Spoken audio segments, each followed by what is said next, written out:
السلام عليكم. لا تنسوا الإعجاب بالفيديو والاشتراك في القناة تشجيعا لنا لنستمر بنشر المزيد إن شاء الله. أهلا بيكم. النهاردة هنغوص شوية في أغنية محمد رمضان الجديدة أنا رئيسها. هنحلل الأغنية، الكليب، وردود الأفعال طبعا اللي جت بعدها. عايزين نفهم سوا إيه الموضوع بالظبط وإيه سبب كل الجدل ده. الأغنية من أول ما نزلت وهي عاملة قلبان وحصدت ملايين المشاهدات. طيب، الأغنية نفسها الموسيقى بتاعتها فيها خلطة كده، تحس إنها مزيج بين التراب اللي هو نوع من الراب بيعتمد أكتر على الإيقاع والكلام القوي، وكمان موسيقى ال EDM الإلكترونية بس بلمسة شرقية خفيفة. ده تغيير عن أغاني اللي قبل كده زي نمبر وان أو مافيا، صح؟ بالظبط. التغيير ده ملحوظ فعلا، واللي يلفت النظر إن المزيج ده هو بيخدم فكرة الأغنية نفسها، فكرة الهيمنة، السيطرة، التوزيع الموسيقي نفسه. في شغل كتير، طبقات فوق بعض، وبيعتمد قوي على جمل لحنية قصيرة بتتكرر كتير زي أنا رئيسها. تكرار عشان تثبت في الدماغ. بالظبط كده. وده بيخلي التركيز يروح أكتر على طريقة الإلقاء، طريقة الكلام نفسها بثقة وقوة، أقرب للراب منها للغنى العادي. الموسيقى بتساعد في بناء الجو ده. والكلمات كمان ماشية في نفس السكة، واضحة ومباشرة جدا. رسالة الزعامة دي متكررة بشكل مكثف. أنا رئيسها، محدش يفتي عليا. كلام كله ثقة وتفوق. أنا فوق السحاب، أنا اللي بمسك الدفة. ده غير طبعا الإشارات الكتير للفلوس والثروة وعدم الاهتمام خالص بأي نقد. كلهم كلام فاضي. ولو بصينا بقى للصورة الأكبر شوية، في ناس محللين وكده شافوا إن الخطاب ده نفسه، الطريقة دي في الكلام، خصوصا حتة الزعامة المطلقة دي واتجاهه لأي كلام فاضي، ممكن تكون بتلمح لحاجة، كأنها تعليق غير مباشر على وضع معين، إحساس إن مفيش مساحة للنقاش أو لرأي تاني. امم طبعا دي قراءات في الآخر، مش تصريح مباشر منه، بس الأسلوب نفسه بصراحة فيه تحدي واضح، وبيستخدم لغة زي ما بنقول لغة شارع قوية.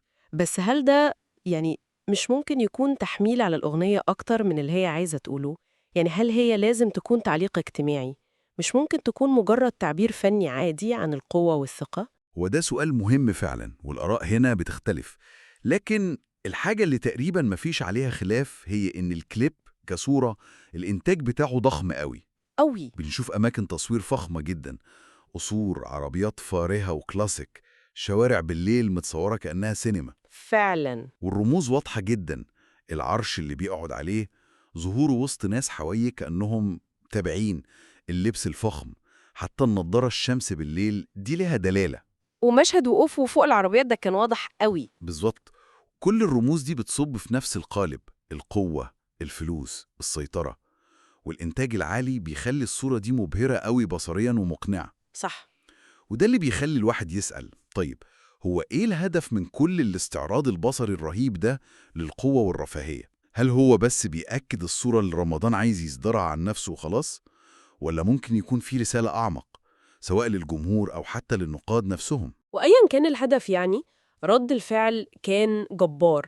ملايين المشاهدات في كام يوم، الأغنية ترند على يوتيوب وتيك توك وفي كل حتة تقريباً. وشفنا تحديات رقص وميمز ملهاش عدد. والتعليقات كانت اسم ونصين بالظبط.